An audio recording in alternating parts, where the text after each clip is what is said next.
সমস্ত ভুল বোঝাবুঝি মিটে যাওয়ার পরেই এবার সৌম্যর হাতে আরিয়াকে নিজেই তুলে দিল শুভ। হ্যাঁ বন্ধুরা, আমরা এমনটাই দেখতে পাবো গৃহপ্রবেশের পরবর্তী পর্ব। তো চলুন আর দেরি না করে পরবর্তী আপডেট নিয়ে আজকে আলোচনা করা যাক আপনাদের মাঝে। কলেজে একটা অনুষ্ঠানের আয়োজন করা হয়, সেখানে সৌম্য ও সাজ একত্রে থাকে এবং ওদের দুজনকে একত্রে দেখেই আরিয়া ক্ষিপ্ত হয়ে যায়। কোনোভাবেই ওদের দুজনকে একত্রে দেখে মেনে নিতে পারে না, জেলাসি ফিল করে। তার জন্যই সিদ্ধান্ত নেয় এবার সাজকে অপমান করবে। কিন্তু সাজকে অপমান করার সময় সৌম্য এসে নিজেই সাজের পাশে দাঁড়ায়, এতে করে আরিয়া আরও ক্ষিপ্ত হয়ে যায়। তারপরে অনুষ্ঠানের মাঝে আরিয়ার পালা আসে এবং আরিয়াকে বলা হয় একটা চিরকুট তুলতে, এতে করেই তাই সে মা সম্পর্কে বলার জন্য বলতে বলে। এতে করেই সে চুপ হয়ে যায়, কি বলবে কিছুই বুঝতে পারে না। ঠিক তখনই সাজ বুঝতে পারে নিশ্চয়ই কিছু একটা হয়েছে। তখনই সৌম্য চিরকুটটা দেখে ফেলে আর বলে যে মা, এটা তো খুব সহজ বিষয়, আমি মনে করি যে আপনি এই সহজ বিষয়টা খুব ভালোভাবেই এক্সপ্লেন করতে পারবেন। এতে করে আরিয়া চুপ হয়ে যায়। আরিয়া তখন বলে যে আমার মা নেই, আমার মা মারা গেছে। এতে করেই সাজ অবাক হয়ে যায়। এইভাবে যে সকলের সামনে নিজের জীবিত মাকে যে মৃতভাবে সকলের সামনে ঘোষণা করবে, এটা কোনোভাবেই সাজ মেনে নিতে পারে না। ঠিক সেই মুহূর্তেই শুভ সেখানে আসে এবং শুভ মায়ের ব্যাপারে অনেক কিছুই বলতে থাকে। আর ঠিক সেই মুহূর্তেই সাজ সৌম্যকে নিয়ে বাইরে বেরিয়ে আসে এবং সৌম্যকে সমস্ত কিছু খুলে বলে আরিয়ার ব্যাপারে। আরিয়া যে তাকে পছন্দ করে এটাও জানিয়ে দেয়। এতে করে সৌম্য বলেছে কিন্তু আমি তো তোমাকে পছন্দ করি সাজবাতি।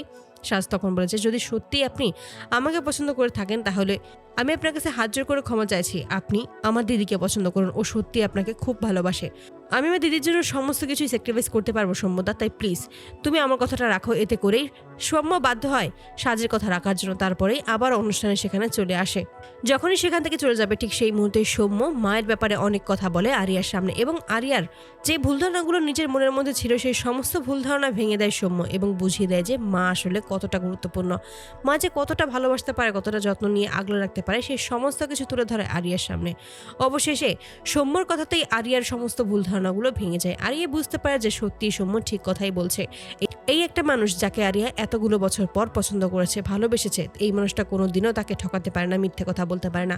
সে যা বলছে নিশ্চয়ই সমস্তটা সত্যি। ঠিক সেই মুহূর্তেই সৌম্য আরিয়ার কাছে এসে যখন মায়ের ব্যাপারে কথা বলে তখনই শেষ মুহূর্তে এসে বলে আমি চাইবো তুমি তোমার মায়ের কাছে ফিরে যাও, আর আমার এটাই চাওয়া।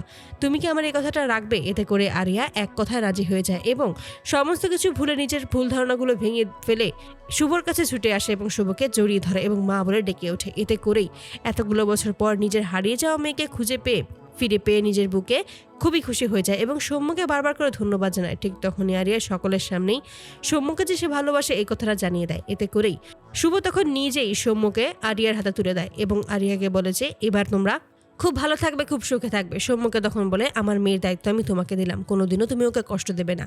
তো বন্ধুরা, তোমরা কি চাও জন্য এবার এভাবেই সমস্ত ভুল বুঝাবুঝি মিটে গেলে সৌম্যর হাতে যেন এবার আরিয়াকে নিজেই তুলে দেয় শুভ? অবশ্যই তোমরা তোমাদের মতামত কমেন্টে জানাতে ভুলবে না। ধন্যবাদ।